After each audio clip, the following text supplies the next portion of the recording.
Good morning, everybody. Happy Sunday. How was church? I hope church was good. I hope you were blessed. And if you didn't go to church today, please try and go next Sunday. I am sure God is going to do something really good in your life. So, I'd like to thank everybody for your response to my last video. That was my first video. That was my first attempt to make a video. And I was actually surprised at how everybody responded. Thank you for the encouragement, and hopefully we are going to get better with this. So I decided that I would like to do a series on the women of the Bible. We have a lot of really great women in the Bible who were able to achieve really great things, even though some of them might have made some mistakes, some of them might have um not done things the way they were supposed to. But this is what we actually want to look at. Let's see the lessons we can learn from their lives, from their mistakes, from their achievements. So the first woman I would like to look at is our mother Eve. Of course, she is the first woman to have ever walked the earth. So we see Eve come into the picture when the Lord had just created everything. He had created the earth, plants, the animals. He had created man.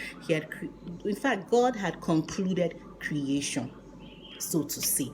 But when the Lord noticed that Adam, that's the first man, was not happy, he was lonely, he clearly could not relate properly with the animals because they were not of his own kind. God said, okay, to complete this thing, to make this whole story balanced, make this whole equation balanced, why don't we create somebody who would be of the man's own kind, who would be able to understand his feelings, who would be able to live with him, and who will be his companion. So he put the man to sleep. So when he did that, he now took one of his ribs and formed the woman. And of course, when Adam woke up, he was really excited. He was so happy that he said, at last, this is the bone of my bone and the flesh of my flesh, and she shall be called woman. So of course they were now living together as man and wife, and things were going well.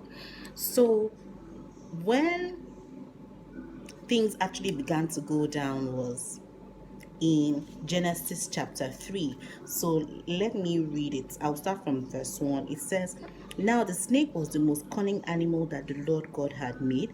The snake asked the woman, did God really tell you not to eat the fruit from any tree in the garden?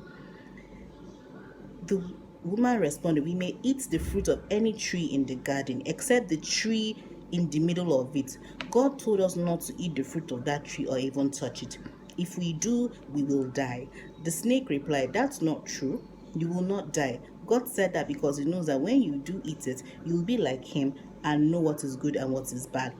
The woman saw how beautiful the tree was and how good its fruit would be to eat, and she thought how wonderful it would be to become wise. So she took some of the fruit and ate it. Then she gave some to her husband, and he also ate it. As soon as they had eaten it, they were given understanding and realized that they were naked. So they sewed fig leaves together and covered themselves. So from this I read from Genesis chapter 3, 1 to 7. So from here I noticed three distinct things that happened as far as the woman was concerned. First of all, lesson one, we should actually mind our association, as not just as women but as human beings generally, because evil association, they say, actually corrupts good manners. That is very true. I don't believe in the whole thing of I know myself, don't worry, don't worry, nobody can change me. In fact, I'm the one that can change. In fact, when they start changing, you will not even know. When you can't ever be too sure. You can't be too sure. That's why they say, show me your friend and I'll tell you who you are. You actually have to mind the people that you associate with. You actually have to mind what you listen to, because the Bible even says that faith comes by hearing. By hearing what? The word of God. And the opposite is also true. You can actually failure can actually come by hearing what? By hearing the wrong things. So the first thing that led Eve astray was her listening to the serpent. If she had refused to engage in that conversation, probably things would have turned out differently. We should be able to recognize bad association for what it is. Not, she's my friend, she's really nice, she's your friend. But there are some people that you just have to relate with at arm's length. You understand? That's why they say when you want to dine with the devil, you dine with a very long fork or spoon. So recognize certain relationships for what they are.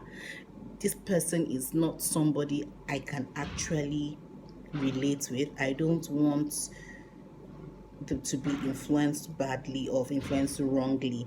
So another thing there is that Eve made the mistake of, will I call it pride now, or being overly ambitious? She imagined what it would be like to actually be as wise as God. I mean, that was not even necessary. There's nothing wrong in being ambitious, but of course we should know where our boundaries are. We should know what we should actually aspire to, because you can't aspire to be like God. I mean, you're just kidding yourself. It's just like the Tower of Babel. When they tried to build a tower so it would reach heaven, God looked at them from heaven and was like, what's wrong with these ones? And he just caused confusion among them by giving them different languages. So that's the thing. You cannot be like God. You feel you're smart, you still cannot be like God. Even with all the science and technology, there are still some things that baffle even the most intelligent of sciences. They run around in circles and trying to understand things, trying to read books, trying to study this and study that. But at the end of the day, you still understand that there is a God factor, that they say that faith actually starts where human understanding stops. So we should understand one thing: you actually cannot be like God. You like there's a saying that you can't box, your hands are not even long enough to box with God. Don't even try.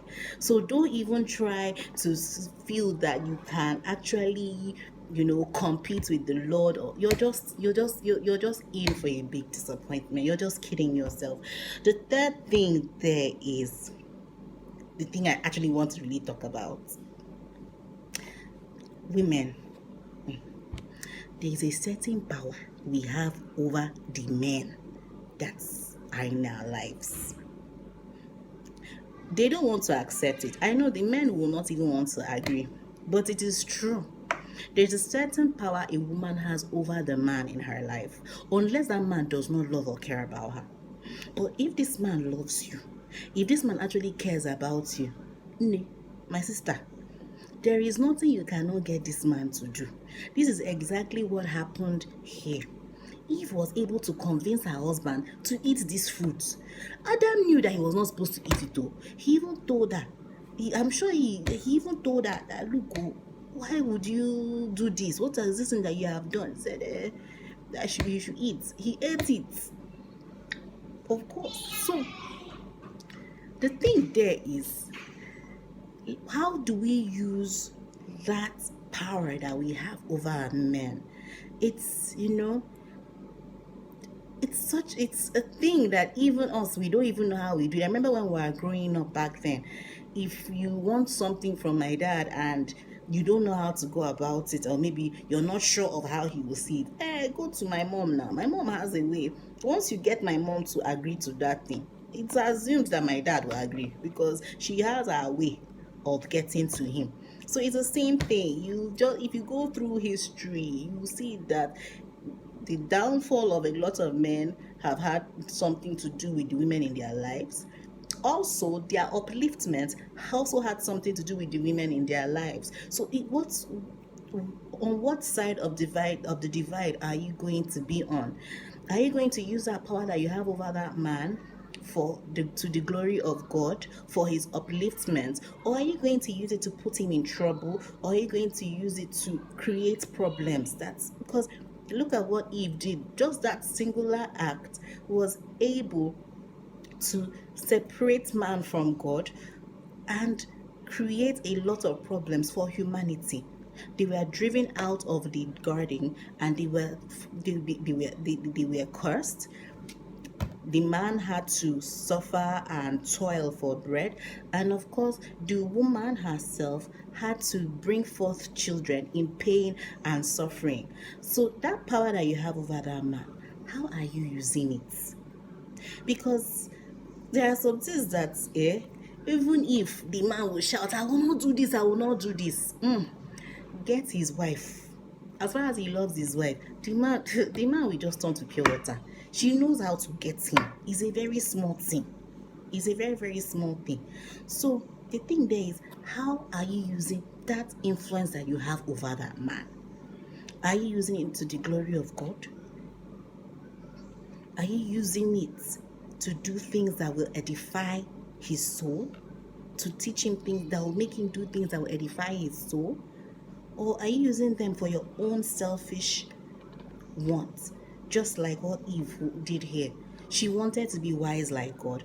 And considering it, she said, okay, I'm not going to do this alone now. Let me carry this man along. Let both of us be wise. And that was exactly what happened. And it all went down from there. So I would like to know what lessons have you, maybe I haven't pointed out everything. So what lessons have you been able to pick from the story of Adam and Eve? What have you been able to learn from the life of Eve? Eve's story did not end here. She went ahead to give birth to her two sons, Cain and Abel. Cain, of course, killed Abel out of the fit of rage and jealousy. Then she went ahead to also give birth to another son, Seth. And her story, until we didn't hear anything about her again. But these things are, at least Genesis chapter 3 summarizes most of what she did while they were in the Garden of Eden. So I'm going to stop here for today. Enjoy the rest of your day, enjoy the rest of your week, and next time we'll look for another woman we'll talk about and would analyze her life and learn some lessons from her too.